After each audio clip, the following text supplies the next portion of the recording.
Hello everyone. Now that we've gone through the Perforce basics and we have our working folder set up inside of the IND, then the month, and then the section folder, now that we have that set up, we're going to copy our Unity project into this folder. So inside the GDNBS folder, you're going to see the AsCore project folder. Inside here, you're going to see the scraps_project.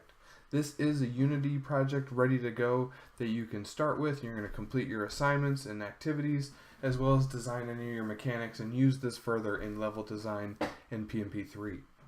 So go ahead and get latest revision on the entire project. You'll see it as assets, packages, and project settings. And for the purposes of the video, I've already copied this into my workspace. So feel free to pause the video and stop until everything has been copied into your workspace.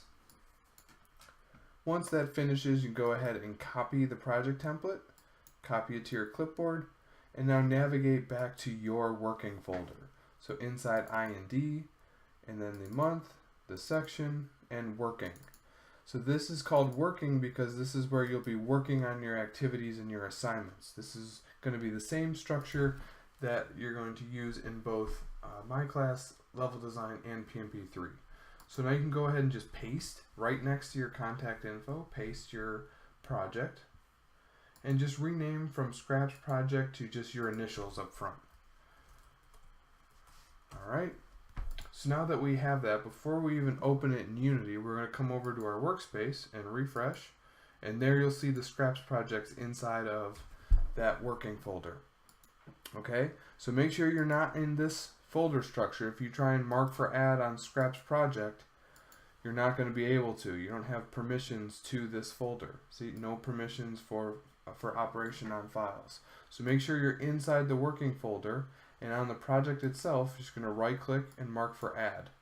Assets, packages, and project settings are the only folders we want on the depot. So that's going to mark for add, and it's going to go into a change list. Should be just around 1200 files. Go ahead and submit that change list, and I'm just going to say adding, and then the term that you're in. So I'm going to say 1901 for January, IND to project. So this way we're your first initial submission of the project working, so if anything ever happens or breaks throughout the month, we have these files to go back to and a restoring point. So this course is all about getting in the habit of submitting your work frequently to Perforce and starting to discipline yourself just to start to utilize Perforce in your workflow. And once you do and you start to get comfortable with it, you see you don't spend a lot of time in Perforce, but it's a fantastic way to collaborate and just have a backup copy of your work.